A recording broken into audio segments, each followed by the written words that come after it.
고집 세다라는 게 꼭 나쁜 것만은 아니에요. 다르게 말하면은 어떤 사람들이 이제 굉장히 고집이 세다고 할 때 그래서 말투 중에 이런 표현들이 많이 있죠. 제가요? 이렇게 얘기하면은 그럼 누가예요? 누가? 이렇게 하기보다는 오랜만에 오셨습니다. 네, 안녕하세요. 연세대 이헌주 연구 교수님. 어서 오십시오. 네, 안녕하세요. 약간 이제 교수님은 이제 상담 많이 해주시고 네. 어떻게 보면 많은 사람들을 또 마음의 치유 네. 좀 도와주시는 거잖아요. 네. 근데 이제 대화할 때 네. 가장 힘든 순간이 있습니다. 그렇죠. 말이 안 통한다고 하지 않습니까? 왜 그런지 모르겠는데 항상 일단은 고집 센 사람 만났을 때는 네. 정말 대화하는 거 힘들죠. 네. 좀 어떻게 고집 센 사람도 좀 만나보셨습니까? 아유, 그럼요. 많이 만나죠. 벽창호 같다고 하지 않습니까? 네. 이게 그 고집이 세다라는 건 뭡니까? 유형? 뭐 성격입니까? 성격의 한 측면이긴 합니다. 그러니까 우리가 보통 성격을 할 때는 보통 5가지의 성격의 특질이 있다고 얘기를 해요. 네네네. 첫 번째가 이제 외향성이라는 게 있고요. 네. 두 번째가 신경증. 예. 그러니까 이 신경증이 높은 사람들은 좀 예민한 좀 사람들이에요. 민감하고 예민한. 예. 그리고 세 번째가 친화성. 그러니까 친화적인 사람, 대인관계는 네. 친화적인 사람. 그리고 네 번째가 성실성. 예. 네, 성실한 어떤 척도죠. 그리고 마지막이 경험에 굉장히 개방돼 있다고 그래서 개방성이라고 그래요. 그래서 요 5가지의 이제 성격 변이를 얘기할 때, 그러니까 고집이 센 분들은 친화성 자체가 조금 떨어져 있고요. 예. 개방성도 조금 떨어져 있는 경우가 실제로 제가 만나보면 많이 있습니다. 그러니까 어떻게 보면 이것도 유형인 거네요. 그러니까 어떤 측면에서는 이런 친화성이 떨어진다라는 것은 상호작용이 잘 안 된다는 거겠죠. 네네네. 그렇죠. 다른 사람하고 뭐가 이렇게 티키타카가 잘 안 되고 자기 안에서 계속 맴도는 부분이 있겠죠. 아하. 게다가 개방성도 떨어진다라는 건 새로운 것을 자꾸 이렇게 받아들이는 것이 좀 적다 보니까 아무래도 좀 고집이 세다 이런 느낌을 받을 수 있죠. 그러니까 이것도 어떻게 보면 저 사람의 친화성과 개방성에 대해서 우리가 생각을 해야 되는데 네. 그냥 말하다 보면 아유 저 벽창호, 네. 아유 저 고집불통 네. 이렇게 되는 거네요. 심지어 좀 심하신 분들은 말하고 있으면은 숨이 막혀요. 뭔가 이 사람하고 얘기하고 있으면은 전혀 스며들어가는 느낌이 좀 안 들으니까 굉장히 좀 압박감도 들고 좀 숨이 막히고 여기 좀 대화 좀 그만하고 빨리 집에 가고 싶다. 그 고집 센 사람과 말하는 사람이 네네네. 왜냐면 자기 고집을 계속 부리니까 이게 내 말은 거의 안 통하고 그분 얘기만 계속 하다 보니까 네. 되게 숨 막힌다. 약간 사실 예를 들어서 우리 아버지가 그런다고 생각해 보세요. 그러면 그분이 굉장히 옳은 얘기만 하고 있어도 아빠 말이 다 맞아요. 근데 아세요? 아빠 진짜 아빠하고 있으면 숨 막혀요. 약간 이런 느낌을 받을 수 있죠. 그러면은 그 친화성이 떨어지고 개방성이 낮은 사람들, 흔히들 이제 고집 센 사람이라는 사람들은 그런 말을 들었을 때 네. 내가 너를 숨 막히게 해서 미안하다라고는 안 할 거 아니에요. 그렇죠. 네. 그거조차도 못 받아들일 거고. 네. 너 이 자식 버르장머리 없게 막 이렇게 또 되는 거죠. 그렇죠. 이제 그게 내가 틀렸을 수도 있다라는 마음을 안 여는 거잖아요. 네. 매번 본인이 맞다라고 생각을 하는 거고. 네. 이거는 어디에서 그런 마음이 올라오는 걸까요? 왜 그러는 걸까요?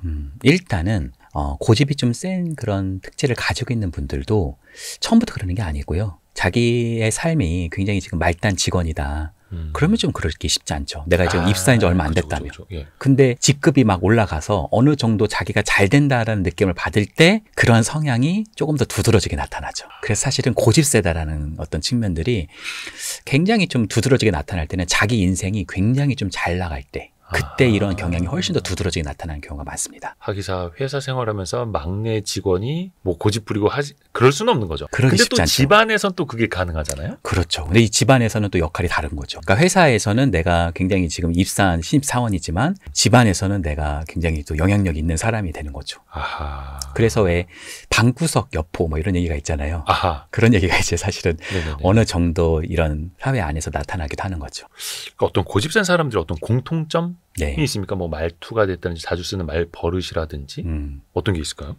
일단은 고집 세다라는 게 꼭 나쁜 것만은 아니에요. 고집 세다라는 것은 다르게 말하면은 뚝심이 있고 또 리더이기도 하거든요. 왜냐하면 고집이 너무 없으면 네. 이게 또 술에 술 탄 듯 물에 물 탄 듯 약간 좀 그런 경향이 또 있을 수도 있어요. 네. 근데 이게 좀 심했을 때 문제가 되는데 보통 강사로서 혹은 강의라든지 혹은 연설을 한다든지 네. 뭐 이런 건 잘할 수도 있어요. 아하. 고집 센 분들이. 어허. 오히려 예를 들자면 지금 이 부분은 분명히 그렇다고 생각합니다. 이런 부분들이 굉장히 카리스마 있어 보이잖아요. 그죠. 이게 그런 것 같기도 하고 또 아닌 것 같기도 하고 약간 이렇게 말하면 이게 굉장히 확신이 없어 보이잖아요. 그런 사람 다시 이제 강사로 안 부르죠. 근데 이제 이게 사실 대화할 때 분명히 이거죠. 단연코 이거죠. 무조건 이겁니다. 이렇게 말하면 이게 대화가 안 되잖아요. 부적절하고. 그렇죠. 그러니까 고집이 세신 분들은 실제로는 자기가 이게 대화하는 거를 마치 연설하는 거라고 착각하는 경우들이 있어요. 그래서 말투 중에 절대로, 무조건, 당연히, 원래, 그리고 뭐 해째 이것도 있잖아요. 요즘 내가 뭐라고 했지? 그리고 넌 잘 모르잖아. 이런 표현들이 많이 있죠. 약간 단언하는 것들. 그렇죠. 약간 저 같은 경우에는 이런 단언하는 표현을 쓰고 나서도 이래도 되나? 네. 약간 되새김질을 좀 하거든요. 네. 근데 이런 분들은 원래 당연히 무조건 네. 이런 표현을 쓰면서도 그게 또 당연하다고 생각을 하겠네요. 아, 그렇죠. 사실 자신의 생각에 대해서 조금은 의심해보고 성찰해보는 연습이 정말 필요할 수 있거든요. 사람에게는. 왜냐면 자기가 항상 옳은 것이 아닐 수 있단 말이에요. 그렇죠, 그렇죠. 근데 이런 고집이 세신 분들이라고 자기가 생각할 때는 어떤 면에서는 자신에 대한 작은 리플렉션, 성찰 능력이 매우 중요할 수 있다. 이렇게 좀 말씀드리고 싶네요. 성찰 능력이 있으면 또 반대로 고집 세다는 말은 안 듣겠죠. 그렇죠. 네. 근데 이거를 본인이 깨달아야 되는데 네. 그때까지가 어려운 거고 사실 이 사람들은 내가 틀렸다 혹은 네. 틀릴 수도 있다라는 가능성도 아예 닫아놓는 거잖아요. 그렇죠. 그리고 보통 이런 고집이 세신 분들은 이런 컨텐츠를 안 봅니다. 그러니까 이거 네. 보고 누가 자꾸 가족 단톡방이 됐든 친구한테 네. 보내줘요 URL을. 네. 안 열어봐. 네. 게다가 심지어 봤다가 하더라도요. 자기가 고집 세다는 생각을 전혀 하지 않고요. 저 사람이 아무튼 고집이 셌어. 이렇게 생각할 가능성이 커요. 그러니까 상대를. 네. 그러니까 오히려 이런 영상을 보면서 혹시 나도 이런 고집 센 부분이 있지 않았나? 이렇게 좀 의심하는 분들은 사실 고집이 센 게 아니죠. 것과는 네, 좀 거리가 있다. 이렇게 말씀드리고 싶네요. 봐야 할 사람이 안 보고. 네.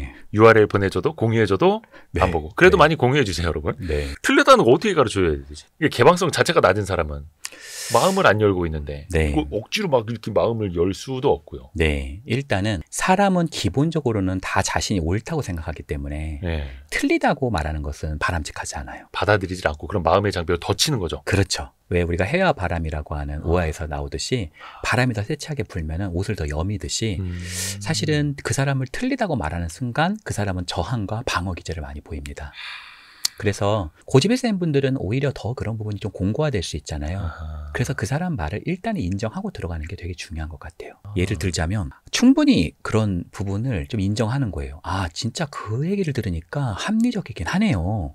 아, 그 얘기를 들으니까 이 말이 되게 일리가 있네요. 이렇게 인정을 해주시는 거예요. 그럼 더 우쭐하지 않을까요? 네, 거봐. 내 네. 말이 맞지? 그렇죠. 일단 그렇게 해주시는 거예요. 그럼 그래요? 이분하고 나하고 이제 교집합이 생긴 거예요. 아. 그 다음에 그 사람을 반박하지 마시고요. 플러스 알파를 하나 제시해 보는 거죠. 약간 먼저 이제 햇볕 정책으로 네. 따뜻하게. 네. 예. 예를 들어서 그럼 혹시 또 다른 가능성 같은 것도 있을까요?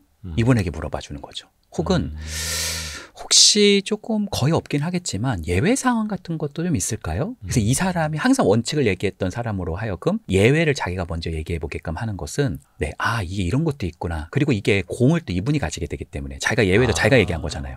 앞에서는 내가 무조건 네. 절대라고 했지만 네. 그 틈바구니를 스스로 먼저 말하게끔. 그렇죠. 그게 중요합니다. 그러니까 자기가 스스로 얘기하게끔 하는 게 너무나 중요하고 그걸 반박하고 아, 그건 생각은 틀렸고요. 이렇게 얘기하면 이분하고는 거의 대화가 쌈나죠. 네, 안 될 수 있습니다. 근데 무조건 절대로 원래라고 했지만 네. 아 근데 뭐 만에 하나 이럴 순 있어라고 그 사람이 먼저 말하게끔. 네. 그게 스스로 옷을 약간 풀어헤치게끔 하는 거네요. 네. 뭐 예를 들어서 야. 여기 우리 와이스트리트 같은 경우에는 뭐 경제 채널이니까 네. 뭐 여러 이제 뭐 기업에 대해서 얘기하고 산업 동향에 대해서 얘기할 수 있잖아요. 네. 근데 어떤 분이 뭐 이 산업은 무조건 뭐 괜찮습니다. 막 이렇게 얘기한다고 한번 생각해 예, 볼게요. 예. 그러면 그걸 반박하지 마시고 아, 진짜 그렇게 말씀하시니까 그 산업이 진짜 앞으로 뜰 분야는 확실한 것 같다. 아, 혹시라도 근데 이런 뭐 이제 워낙 전문가 분이시니까 혹시라도 이런 예외 사항 같은 게 또 있지는 않은지 한번 궁금하다. 혹시나 우리가 조심해야 될 건 뭐가 있을까요? 그렇죠. 만에 하나라도. 이런 부분은 이분 얘기하면서 근데 또 이런 부분은 또 조심해야 되죠. 이렇게 얘기하는 순간 아, 이분의 사고가 좀 확장될 수 있는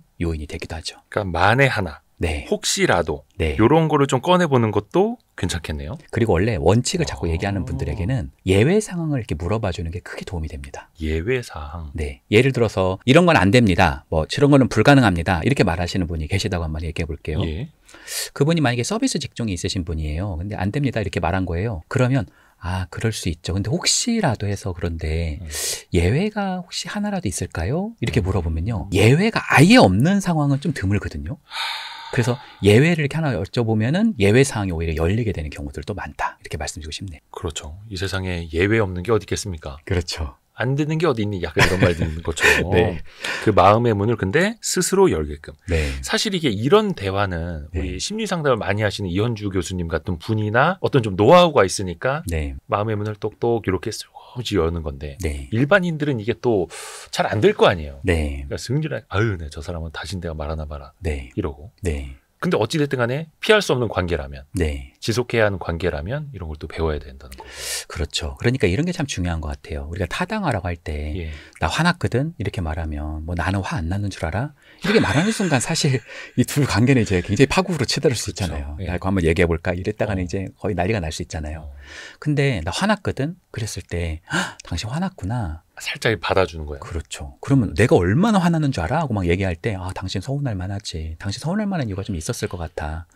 이게 참 어려운 일이지만 만약에 이거를 서너 번 정도 하게 되면 이 사람의 음조가 조금 내려가고요. 화에서 화나는 이유로 넘어가게 됩니다. 그리고 화나는 이유로 넘어가면 생각보다 우리 사이에서 협업할 수 있는 교집합이 형성되는 경우가 많아요. 근데 이걸 제가 상담자분들한테 이제 지도하면서 가르쳐 보면 네. 거의 한 1년 가까이 걸리고 막 이렇더라고요. 쉽지 않은 것 같아요. 전문적으로 상담 역할을 하시는 분들조차 힘들어하는. 네, 쉽지 않은 것 같아요. 근데 이게 사실 그분들이 그럴 때마다 저한테 질문하시는 게 있는데 예. 예를 들어서 화를 내고 막 뭔가 문제가 생겨서 이제 상담에 온 거예요. 네네네. 근데 이게 화났다는 걸 다 맞다고 하면 이분의 부정적인 사고를 더 강화시키는 거 아니냐. 아하. 그런 질문이 있어요. 그쵸. 근데 사실 그거를 저는 일견 타당한 지적이라고 생각해요. 사실 근데 이런 부분이라고 보면 됩니다.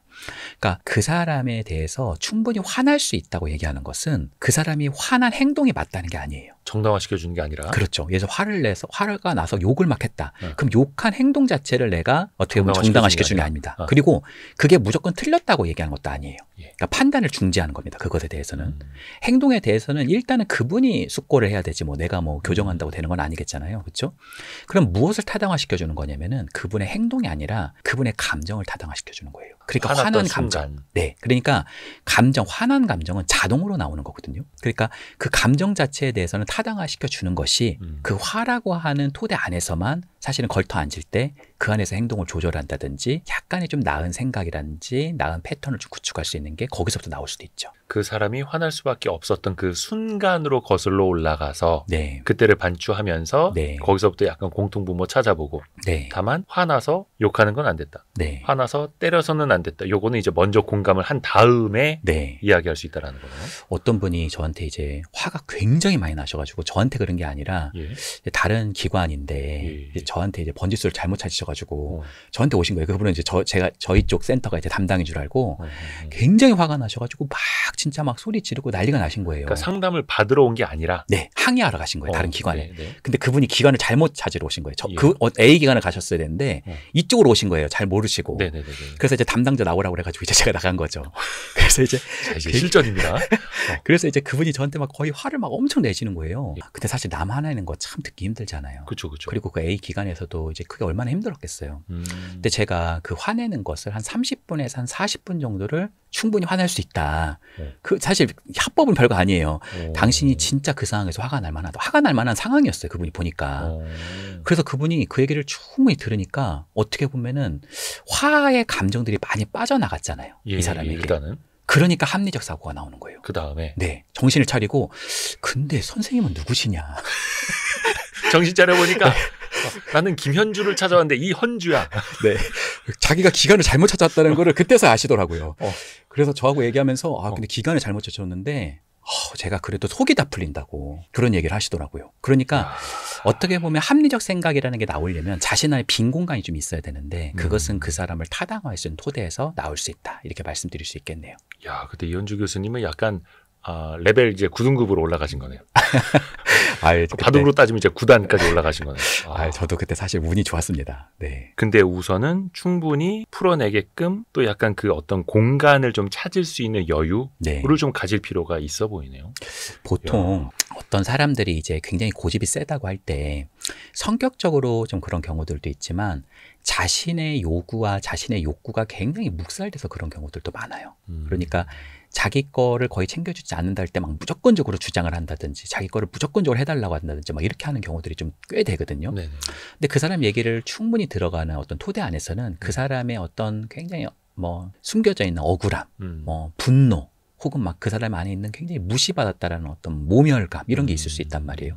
근데 그런 거를 충분히 좀 빠지게 만들면 생각보다 그런 감정이 좀 해소될 때 생각보다 그분의 욕구와 어떤 면에서 열망이 조금 더 나올 수 있는 토대가 깔리기도 합니다. 다만 이거는 전문 상담사 분들도 조금 어려워하는 부분이기도 하고. 아우, 네, 맞아요. 제가 앞에서 막 화내고 막 삿대질하고 있는데 막. 아니, 제가 기자님, 제가 아는 그 어떤 상담사 분께서 이제 굉장히 좀 이렇게 말도 이렇게 항상 좀 이렇게 유연하게 하시고 너무 다정하게 하시고 그런 아주 좋은 따뜻한 상담사세요. 근데 그분이 남편하고 싸우셨나 봐요. 그분도 이제 굉장히 숙련된 분은 아니시고 이제 수련을 받고 계시는 분이셨는데 너무나 말도 따뜻하게 하시고 막 그런 분인데 이제 남편하고 싸우셨는지 남편이 막 소리를 지르는 거예요. 당신이 상담사야? 당신이 상담사야? 막 그러면서 막 다 들려요. 옆에 있어도.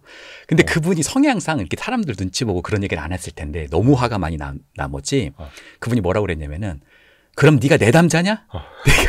네가 내담자냐? 그러시더라고요. 돈 내고 상담받으러 왔냐? 네. 그러니까 이게 상담사도 쉽지 않다. 그래서 어떤 면에서는 상담이라는 직군도 50분 하는 거거든요. 더 길게 하기 힘든 이유가 굉장히 힘이 많이 빠지고 집중력이 그렇죠. 좀 쉽지 않습니다. 그래서 상담자들도 상담이라고 하는 전문적 영역 안에서 우리가 상담 모드라고 하거든요. 그 50분 정도 하고 일주일 동안 또 있다가 만나거든요. 그러니까 이런 상담자들도 쉽지 않은 부분이라 혹시 일반인 분들 중에서 난 화나는 사람 앞에서 내가 어떻게 타동을 하냐 이거에 대해서 조금 어려워하시는 분들은 충분히 그럴 수 있다라고 말씀드리고 싶네요. 상담사도 심리상담가도 극한 직업이네요. 네. 극한 직업. 네. 쉬운 게 아닙니다. 쉬운 게 아니고.